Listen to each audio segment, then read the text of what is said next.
Good morning everyone. Our today's exercise is 4.4। तो देखिए पहला क्वेश्चन आपसे क्या कह रहा है, find the nature of the roots of the following quadratic equations. Means ये आपको तीन क्वाड्रेटिक इक्वेशन दे रखी हैं, इन तीनों क्वाड्रेटिक इक्वेशन का आपको नेचर बताना है रूट्स का। रूट्स का नेचर का क्या मतलब होता है कि जो आपके आंसर्स आएंगे वो आपके इक्वल आएंगे कि डिफरेंट आएंगे कि आपके आंसर्स इमेजिनरी होंगे। तो if the real roots exist, यदि रियल रूट एग्जिस्ट कर रहे हो तो फाइंड दैम, उसको आपको उसके बाद आपको उसकी वैल्यू भी फाइंड आउट करनी है। तो देखिए पहला क्वेश्चन आपसे क्या कह रहा है, 2x² - 3x + 5 = 0। हम इसको आसानी से सॉल्व कर सकते हैं, लेकिन उससे पहले हमें कंडीशंस पता होनी चाहिए कब कब जो रूट्स होंगे वो आपके रियल होंगे। तो पहले एक बार उसको देख लेते हैं। We know that for a quadratic equation के लिए आप अच्छे से जानते हैं ax² + bx + c = 0। ये आपकी स्टैंडर्ड फॉर्म होती है, ठीक है। तो इसका जो डिस्क्रिमिनेंट होता है, डिस्क्रिमिनेंट को हम d से शो करते हैं, तो आपका कितना होता है हमेशा b² - 4ac, ये आपकी डिस्क्रिमिनेंट की वैल्यू होती है। और आप यहाँ पे b की वैल्यू 4 की जगह तो 4 ही रहने वाला है, a की वैल्यू c की वैल्यू आप पुट कर देंगे। उसके बाद अगर वो वैल्यू आपकी 0 से बड़ी आए तो 2 डिस्टिंक्ट रूट्स होंगे अलग अलग, और 0 के इक्वल आए तो 2 इक्वल रियल रूट्स होंगे, और लेस देन 0 आया आपका तो क्या हो जाएगा, नो रियल रूट, तो आपका कोई भी रियल रूट नहीं होगा। ये तीनों जो आपकी कंडीशंस हैं इस क्वेश्चन के अंतर्गत वो आपको याद कर लेनी है अच्छे से, जिससे आप तीनों पार्ट उसको इजीली सॉल्व कर पाओ। अब आप देखिए अपनी पहली equation 2x² - 3x + 5 = 0। Comparing this equation with ax² + bx + c = 0। अगर आप इसको इसके साथ कंपेयर करेंगे तो वी ऑब्टेन, तो आपको क्या मिलने वाला है, a = -2, b = -3 एंड c = 5। अब जो आपका डिस्क्रिमिनेंट है वो आपका कितना हो जाएगा, b² - 4ac हो जाएगा। तो b² - 4ac आपका डिस्क्रिमिनेंट हो जाएगा, तो आप इसकी वैल्यू ऊपर पुट कर सकते हैं। तो आप पहले इसमें वैल्यू निकालिए, आप b² - 4ac की वैल्यू में आप क्या करेंगे, इस आपके पास एक्सप्रेशन में a और b और c की वैल्यू आप पुट कर दीजिए। तो b की वैल्यू आप कितनी पुट कर देंगे, यहाँ से -3, a की वैल्यू 2 और c की वैल्यू 5। तो आपने वैल्यू पुट कर दी, तो 4 2 8 8 5 40 आ गया, और 3 का स्क्वायर मतलब 9 आ गया। अब 9 में से अगर आप 40 को सब्ट्रैक्ट करेंगे तो -31 मिलने वाला है। अब ये -31 कैसा है, किस कंडीशन के अंतर्गत जाएगा, ये थर्ड कंडीशन के अंतर्गत जाएगा, मतलब इसकी वैल्यू आपकी 0 से कम है। और जब वैल्यू आपकी 0 से कम है इसका मतलब नो रियल रूट्स, उसका कोई रियल आंसर ही नहीं होगा। तो आप एट लास्ट में क्या लिख देंगे, therefore no real root is possible for the given equation. Means इस इक्वेशन के लिए आपके पास कोई भी रियल रूट अवेलेबल नहीं है। अब now our second part is 3x² - 4 √3x + 4। अब आप इसको स्टैंडर्ड इक्वेशन से कंपेयर करिए। जब आप इसको कंपेयर करेंगे तो a की वैल्यू आपको कितनी मिल जाएगी, 3, b की वैल्यू -4 √3 और c की वैल्यू आपको 0। तो डिस्क्रिमिनेंट की वैल्यू b² - 4ac हो जाएगी। तो b² की वैल्यू -4 √3 का स्क्वायर -4, a की वैल्यू आपको 3 मिल जाएगी और c की वैल्यू आपको 4 मिल जाएगी। तो 4 4 16, 16 3 जा 48, तो 48 लिख दिया। और इधर आपने सॉल्व किया तो 4 4 16, 16 3 जा 48, और 48 में से 48 जाएगा तो आपके पास 0 मिलने वाला है। तो b² - 4ac कितना हो गया, 0 हो गया। और 0 की क्या कंडीशन थी, देयरफॉर रियल रूट्स एग्जिस्ट, जो रियल रूट्स होंगे वो आपके एग्जिस्ट करेंगे फॉर द गिवन इक्वेशन, जो आपको इक्वेशन दे रखी है उसके लिए, and they are equal to each other, और वो आपस में एक दूसरे के इक्वल भी होंगे। तो जो रियल रूट्स हो जाएंगे वो कितने हो जाएंगे, -b/2 है। तो आप इसमें वैल्यू पुट कर दीजिए। इनमें आप जब वैल्यू पुट करेंगे तो आप कितनी वैल्यू पुट कर देंगे, माइनस, फिर ब्रैकेट में -4 √3/2 × 3। तो आपने वैल्यू पुट करी तो आपको 2/√3, 2 रियल रूट्स आपको मिल जाएंगे जो कि आपस में इक्वल होंगे। नाउ बस third part is 2x² - 6x + 3 = 0। आप इसको स्टैंडर्ड इक्वेशन से कंपेयर करेंगे तो आपको a, b और c तीनों की वैल्यू मिल जाएंगी। अब ये जब आपको तीनों की वैल्यू मिल गई तो आप डिस्क्रिमिनेंट में पुट कर दीजिए। तो आपको डिस्क्रिमिनेंट की वैल्यू कितनी मिल जाएगी, 12 मिल जाएगी, जो कि 2 से ज़्यादा है। जब वो आपकी 2 से ज़्यादा है तो आप क्या लाइन लिखेंगे, therefore distinct rules exist for this equation as follows. उसके बाद आप क्वाड्रेटिक फॉर्मूला लगाएंगे। Quadratic formula minus b plus minus under root b square minus 4ac/2 है। इसमें आप सारी वैल्यूज पुट कर देंगे तो एट लास्ट में आपके पास ये कंडीशन आ जाएगी, और जब आपके पास ये कंडीशन आ जाएगी तो आप इसमें 2 कॉमन लेंगे और 2 का डिवाइड दे देंगे। तो आपके पास जो रूट्स आएंगे वो कितने आ जाएंगे, 3 प्लस √3/2 और दूसरा रूट 3 माइनस √3/2। अब सेकंड वाला क्वेश्चन क्या कह रहा है, find the values of k for each of the following quadratic equation so that they have 2 equal roots. आपको k की वैल्यू बतानी है, लेकिन कंडीशन क्या दे रखी है कि इस टाइप से बताइए कि इसके 2 इक्वल रूट्स हो, और 2 इक्वल रूट्स कब होते हैं, जब b square minus 4ac equal to 0 के बराबर होता है। तो b और a और c की वैल्यू आपको कहाँ से मिल जाएगी, यहाँ से मिल जाएगी। तो यहाँ से वैल्यू निकालिए और आप इसमें पुट कर दीजिए।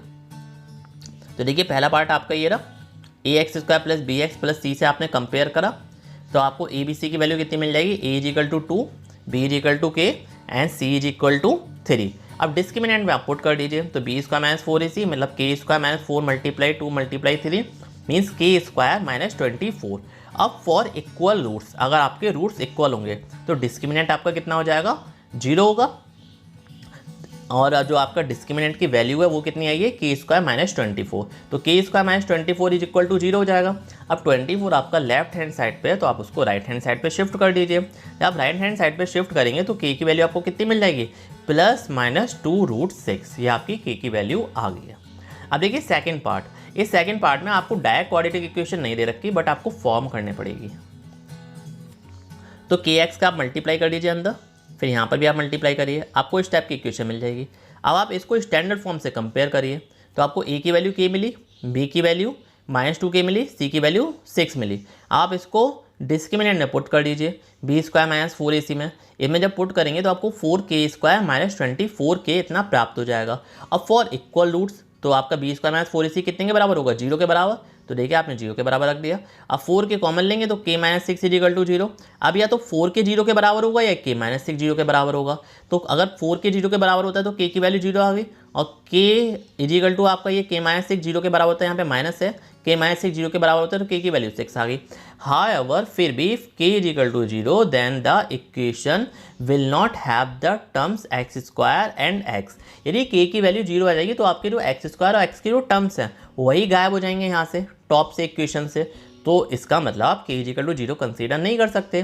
तो आप क्या लिखेंगे, therefore if this equation has two equal roots तो k शुड बी 6 ओनली। तो इसलिए k की वैल्यू आपके पास सिर्फ और सिर्फ 6 होनी चाहिए। अब देखिए question number 3, is it possible to design a rectangular mango grove whose length is twice the breadth. इसकी लेंथ कितनी है, इसकी लेंथ जो है वो ब्रीथ से ट्वाइस है, और जो आप ब्रीथ मानेंगे वो कितनी मानेंगे, ब्रीथ आप सपोज दैट अगर आप x मानेंगे तो लेंथ आपकी 2x हो जाएगी, क्योंकि उसने बोला है जो आपकी लेंथ है इस ट्वाइस है इट्स ब्रीथ के, एंड द एरिया, और एरिया भी आपको दे रखा है, तो आपको इसकी लेंथ और ब्रीथ फाइंड आउट कर लेनी है। तो let the breadth of the mango grove be L, तो हमने कितना माना, L मान लिया। तो आप इसको x मानिए L मानिए, वो आपकी चॉइस है। तो आपकी लेंथ कितनी हो जाएगी, जो आपकी लेंथ होगी वो आपकी कितनी हो जाएगी, 2L। अब यहाँ पे आप देखिए एरिया क्या होता है रेक्टेंगुलर का, रेक्टेंगुलर पोर्शन का, लेंथ इनटू ब्रीथ। तो 2L मल्टीप्लाई L मतलब 2L स्क्वायर, और 2L किसके स्क्वायर के किसके के बराबर होगा, 800 के। आपका 2 डिवाइड में जाएगा तो आपका 400 हो जाएगा। अब 400 हो जाएगा तो L स्क्वायर इजिकल टू 400 बचा। आपके पास 2 चॉइसेस हैं, तो L इजिकल टू √400, लेकिन प्लस माइनस में वैल्यू आएगी, प्लस माइनस में वैल्यू आएगी तो आपके पास L की 2 वैल्यू आ जाएंगी, एक बार 20 और एक बार -20। अब जैसे कि आप जानते हैं जो लेंथ होगी वो माइनस में तो हो नहीं सकती, तो इसलिए आप क्या कंसीडर करेंगे, L इजिकल टू 20 कंसीडर करेंगे। तो आप देखिए ये आपका L square minus 400 equal to 0 आ गया। अब आप चाहो तो इसको क्वाड्रेटिक इक्वेशन से सॉल्व कर सकते हो। तो comparing this equation with AL square plus BL plus C equal to 0 we obtain. A की वैल्यू 1 मिलेगी, B की वैल्यू 0 मिलेगी और C की वैल्यू आपको 400 मिल जाएगी। ऑलराइट, यहाँ पे जो आपकी C की वैल्यू है वो आपकी -400 है, तो आप यहाँ पे माइनस लगा लीजिएगा। तो आपका जो डिस्क्रिमिनेंट है वो आपका कितना हो जाएगा, b square minus 4ac equal to 0, मतलब इजिकल टू 0 होगा नहीं होगा वो देखते हैं हम। तो इसमें हम वैल्यू पुट करेंगे तो आपका ये आंसर आ गया, जो कि कितने से बड़ा है, 0 से बड़ा है। Therefore the equation will have real roots, इसके क्या होंगे, रियल रूट्स होंगे, and hence the desired rectangular mango group can be designed. तो L इज इक्वल टू कितना हो गया, plus minus 20। However length can not be negative, जो आपकी लेंथ है वो नेगेटिव नहीं हो सकती। Therefore breadth of mango grove is equal to 20 meter, and finally you can say that the length of the mango grove is equal to 2 multiply 20 is equal to 40 meter। तो आपके पास ये answers आ चुके हैं और यहाँ पे आपका क्वेश्चन फिनिश होता है। अब बढ़ते हैं हम क्वेश्चन नंबर 4 की तरफ।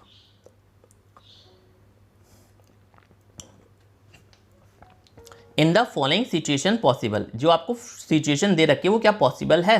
इफ सो, यदि ऐसा है, डिटरमाइन देयर प्रेजेंट एजेस, उनकी प्रेजेंट एजेस आप फाइंड आउट करिए। The sum of the ages of two friends, जो आपको दोनों फ्रेंड की एजेस दे रखी है वो कितनी रखी है, 20 ईयर्स, 4 ईयर्स एगो और 4 साल पहले। The product of their edges in years was 48, और 4 साल पहले जो उनकी एजेस का प्रोडक्ट था वो कितना था, 48 था। तो सीधी सी बात, अगर आप एक पर्सन की एज कंसीडर करेंगे दूसरे की आप निकाल सकते हैं, क्योंकि जो सम दे रखा है वो कितना दे रखा है, 20 ईयर दे रखा है। तो हमने क्या करा, let the age of one friend x हो गया, तो दूसरे वाले की एज ऑटोमेटिकली 20 माइनस एक्स हो जाएगी, क्योंकि दोनों को प्लस करेंगे तो भाई कितना आ रहा है, 20 आ रहा है ना। तो अगर आपने एक की एक्स मानी तो दूसरी वाली की कितनी हो जाएगी, 20 माइनस एक्स हो जाएगी। अब उसने बोला 4 साल पहले, तो एक्स में से 4 साल माइनस कर देंगे तो एक्स माइनस 4। अब 20 माइनस एक्स में से अगर आप 4 साल माइनस कर देंगे 20 माइनस एक्स माइनस 4 आ जाएगा, इज इक्वल टू कितना हो जाएगा, 16 माइनस एक्स। अब गिवन दैट, अब क्वेश्चन ने क्या बोला था, इनकी दोनों एजेस को आप मल्टीप्लाई कर दीजिए तो आपको कितना मिलेगा, 48 मिलेगा। तो यहाँ पे आप देख सकते हैं ये हमने मल्टीप्लाई कर दिया, एक्स माइनस 4 पहले ब्रैकेट में और दूसरे ब्रैकेट में 16 माइनस एक्स, तो आपको कितना मिल गया, 48।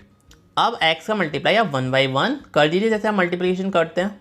x का मल्टीप्लाई 16 में करा 16x, x का x में करेगा एक्स स्क्वायर, 4 का 16 में करेंगे तो 64, और 4 का x में करेंगे तो माइनस माइनस के प्लस हो जाएंगे, तो प्लस का 4x आ जाएगा। अभी आपकी क्वाड्रेटिक इक्वेशन फॉर्म हो जाएगी। आप 48 को इधर ट्रांसफर कर दीजिए, तो 48 को ट्रांसफर करेंगे तो माइनस 64 है ही ऑलरेडी। अब माइनस 48 को आपने ट्रांसफर कर दिया तो माइनस का 6 और 4 10 और 1 11, माइनस का 112 बचा।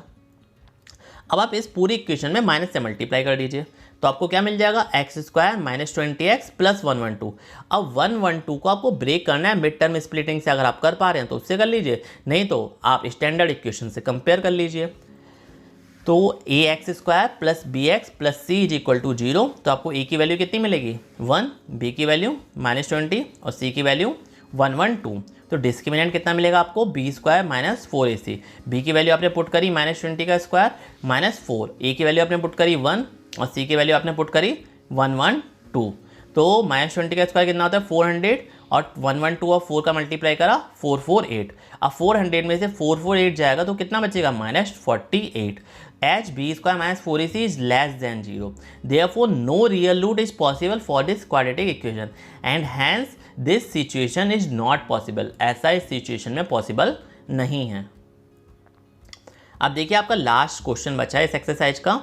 Is it possible to design a rectangular park of perimeter 80 and area 400 metre square, if so find the length and breadth. क्या ऐसा पॉसिबल है रेक्टेंगुलर पार्क बनाना, इसका पेरीमीटर तो 80 हो और जो आपका एरिया हो वो 400 हो। इफ सो, यदि ऐसा है तो आप उसकी लेंथ और ब्रीथ निकालिए। तो देखिए जो लेंथ और ब्रीथ है वो हमने एज्यूम कर ली L plus L and B। तो जो पेरीमीटर होगा 2L plus B equal to 80, तो L प्लस बी की वैल्यू आपके पास कितनी आ गई 40, तो B की वैल्यू कितनी हो गई 40 माइनस L, और जो एरिया कितना हो गया L इंटू बी, मतलब कितना हो जाएगा L का L और B की वैल्यू 40 माइनस L पुट कर देंगे तो कितना हो गया 40L माइनस L स्क्वायर। अब जो आपका एरिया था वो तो आपको ऑलरेडी दे रखा है 40L minus L square is equal to 400। तो आप 400 का क्या करेंगे, जो आपके लेफ्ट हैंड साइड के दोनों नंबर्स हैं उसको आप राइट हैंड साइड पे शिफ्ट कर देंगे, इन दोनों नंबर को आप राइट हैंड साइड पे शिफ्ट कर देंगे। तो L स्क्वायर प्लस का हो जाएगा 40L माइनस का हो जाएगा 400 उधर ऑलरेडी है इज इक्वल टू 0। अब 400 को ये आपकी पार पूरी 400 के साथ इक्वेशन बन गई। आप इसको देखिए मिड टर्म स्प्लिटिंग से तोड़ के देखिए, और अदरवाइज आप क्वाड्रेटिक फॉर्मूला का यूज कर सकते हैं। और उससे पहले आप रूट फाइंड आउट कर लीजिए कि जो रूट्स आएंगे वो आपके रियल आएंगे इमेजिनरी होंगे कैसे होंगे। तो उसके लिए आपको स्टैंडर्ड इक्वेशन से कंपेरिजन करना पड़ेगा। तो स्टैंडर्ड इक्वेशन क्या है आपकी, A L square plus B L plus C is equal to 0 we obtain. A की वैल्यू आपको कितनी मिल जाएगी 1 मिल जाएगी, बी की वैल्यू आपको कितनी मिल जाएगी -40 और सी की वैल्यू आपको कितनी मिल जाएगी 400। इस टाइप से आपका जो डिस्क्रिमिनेंट है कितना हो जाएगा b² - 4ac। तो b की वैल्यू कितनी है -40, 4 का 4, e की वैल्यू 1 और c की वैल्यू 400। इसमें आप पुट कर दीजिए 1600 - 1600 मीन्स आपका 0 हो जाएगा। तो b² - 4ac = 0। Therefore this equation has equal real roots. इस इक्वेशन के इक्वल रियल रूट्स हैं and hence this situation is possible. इसलिए ये जो आपकी सिचुएशन है वो आपकी पॉसिबल है। और जो रूट्स होंगे कितने हो जाएंगे l = -b/2a। इसमें आप वैल्यू पुट करेंगे 20 आ गई आपके पास l की value. Therefore length of the park = 20 metre and breadth of the park 40 - l = 40 - 20 = 20 metre. Means ये सिचुएशन आपकी पॉसिबल है और ये आपका आंसर आ चुका है। और यहाँ पे एक्सरसाइज खत्म होने के साथ साथ आपका चैप्टर भी यहाँ पे फिनिश होता है। अब हम आपसे नेक्स्ट वीडियो में मिलेंगे नेक्स्ट चैप्टर की स्टार्टिंग के साथ, जो कि क्या अर्थमेटिक प्रोग्रेशन। काफ़ी अच्छा सब्जेक्ट, मतलब काफ़ी अच्छा टॉपिक है AP सीरीज। तो अर्थमेटिक प्रोग्रेशन आप 10th में पढ़ेंगे और उसके बाद 11th में आप जो बाकी की सीरीज है HP वो आप 11th में पढ़ेंगे। तो कल हम स्टार्ट करेंगे AP means arithmetic progression. Okay, thank you.